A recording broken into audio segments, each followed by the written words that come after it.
Hello guys, welcome back. I hope you are doing great.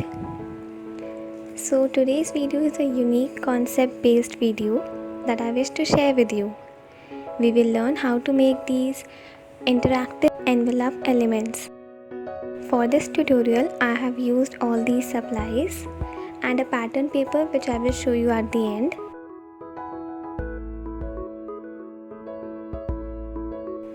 Placing it vertically, I am marking at 4 cm, 7 cm and another 4 cm.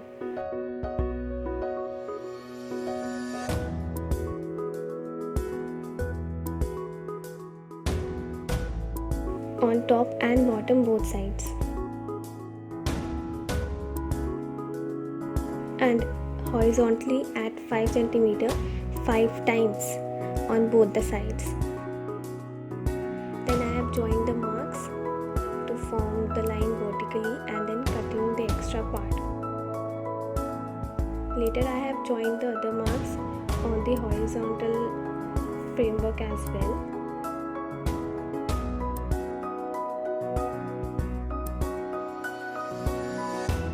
At this rectangle, mark the midpoint at the bottom and 1 cm on the sides as shown, and then join them.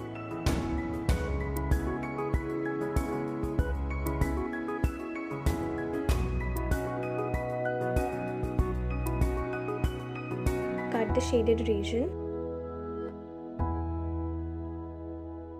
and then I'm making another one just like this and cutting the leftover.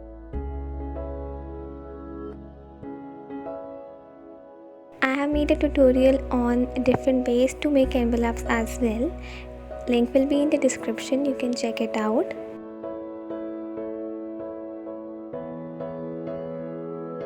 Now score and fold all the lines.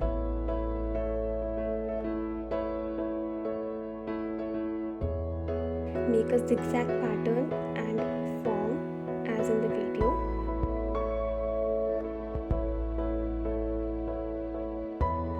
You can see the envelope element is coming together. Cut the edges which are a hindrance in making the folds. You can round the corners or let them be pointed. Now make marks on the side of the upper flap like so. Place the scale, make a line and use the cutter to make a cut.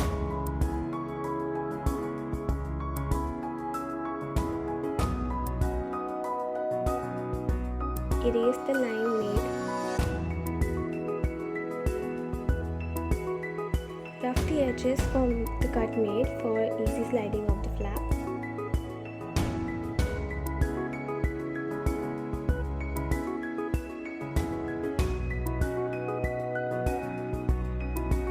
And your envelope element will be ready. In this one, the corners are rounded.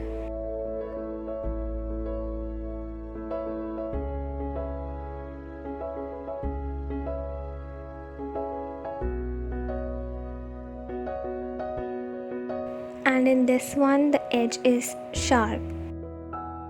I prefer a non-rounded flap because it slides better, though you can round it as well. And this one I made using the last pattern paper from Wood and Marble paper pack.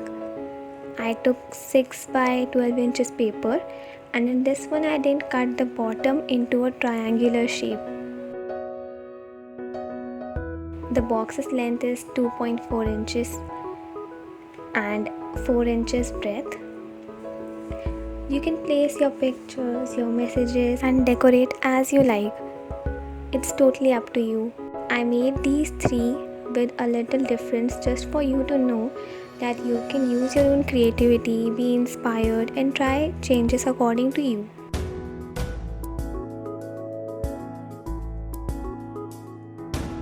I hope this tutorial was helpful for you and you liked this technique. And if you did, don't forget to like, share, comment and subscribe. Your support means a lot to me, and I will see you in my next one. Bye.